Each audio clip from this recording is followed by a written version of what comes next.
Welcome to ECNTRADE daily video. Before we begin, it should be noted that any advice is of a general nature only and that your personal circumstances have not been taken into consideration. Hello everyone, my name is Rob Clayton and thank you very much for joining me.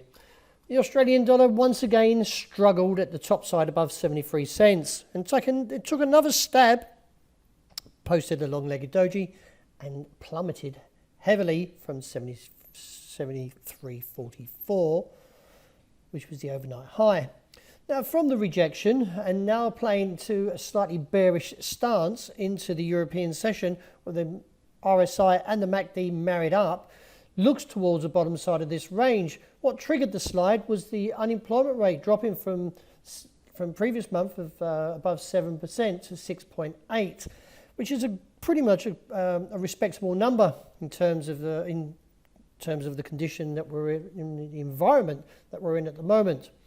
Now looking at this level around 72.10 does suggest that a break beneath this level would give us a measured move. Now that measured move is from this top side of the range. We just double click on that and just right click and we can just grab that.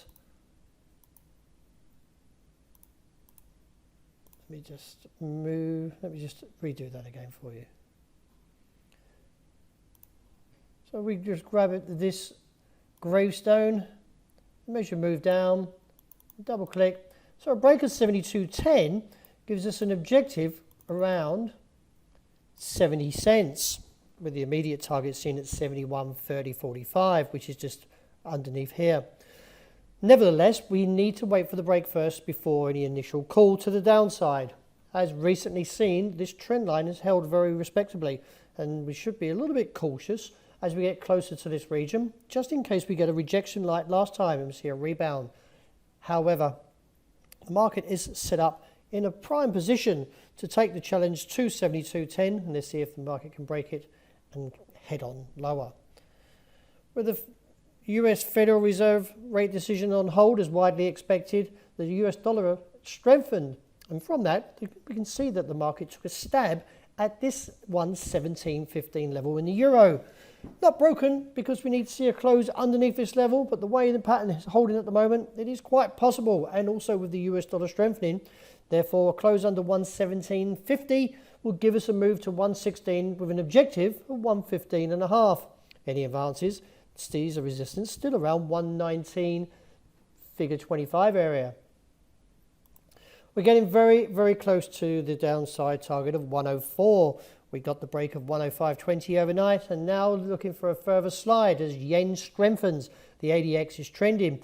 We're getting a little bit oversold, but still married up to the MACD, and therefore still promotes a move at least towards that bottom side. So there's about 70 points left. If you are trading from the bear case, do remember to adjust your stop losses and take profit accordingly to your risk management.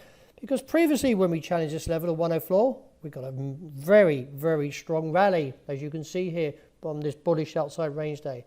So we need to be a little bit cautious as we're heading closer towards 104. Looking at the pound, well, since the break of the trend and the rebound of this level of 127.5 is that the bulls are looking very much towards that target of 130, 50, 60 area with 129.5 in between, or around 129.60. It is assessed that the MACD is improving with the RSI. So there is still a little bit more of an upstep, but can it sustain towards 130.60? I feel not. We could see a rejection. Look back towards that 127.5. Over the last 4 or 5 trading days, we've traded sideways. We've got an inverted hammer. We've got an inverted hammer and a long-legged doji. And also to the fact is some divergence. We could still see a move up to at least 137 to about 138, with the base holding around 135 for now. Gold slipped away from the top side of the range after 2 attempts close to that 1,975 to 78. The market now is posting a further threat to the downside after dropping at least 20 points today and looking from 60 down to 37, or about 23 points. And nevertheless, the market, it could actually pose a threat to the downside with the MACD breaking down a little here. There is some divergence, but the RSI is putting a little bit of pressure on it. And a close under 1,926 would see a move to about 1,900 to about 1,800 to 80 before any rebound. Finishing up with oil. But the market rallied 4.5% overnight, hit a target around 40.5, but now pulling back slightly into the European session. Still, from a technical point, I like this MACD, and I do like the way it's married up to the RSI. So I do anticipate towards the lows of 39 a rejection and look up towards 41 to 42. Well, that wraps it for today. Thank you very much for joining me. And as always, look out the intraday report and I hope you enjoy the rest of the day.